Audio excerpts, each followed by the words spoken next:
Let's talk about the most exciting part of your day, officer's life insurance.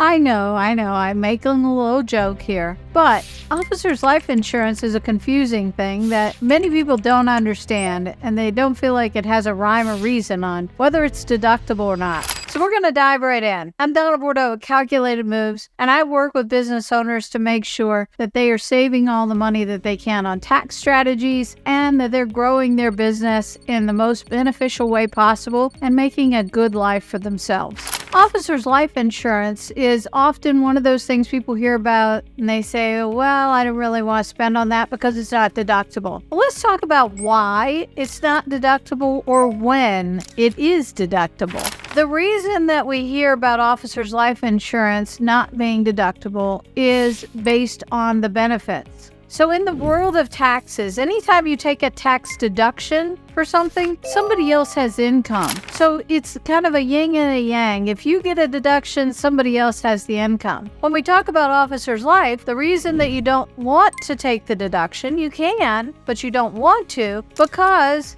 if someone gets the benefits from that officer's life insurance policy paying out upon death, then if you took a deduction, they have to pay taxes on the proceeds. So it's really not worth it. Because let's take a little example. I was working on a tax return today, and a client paid let's make it $2,000 for officer's life insurance last year. With the taxes, they're probably going to save about 25% of that, or $500.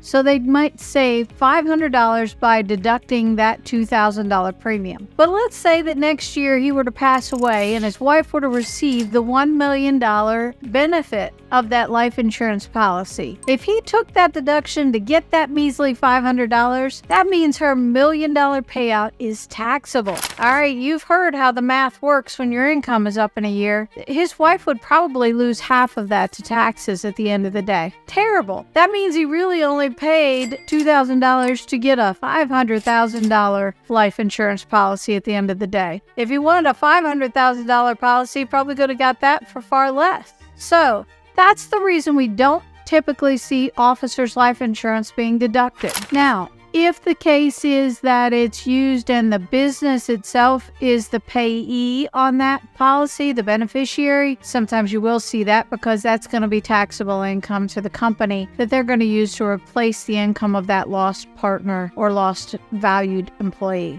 But in most cases for small businesses, officer's life insurance should not be deducted because you don't want to cut your benefit in half if someone were to receive that policy payout upon death. So, hope that helps make the officer's life insurance mystery a little bit easier to understand and help you navigate the waters of why you probably don't want to deduct that on your taxes.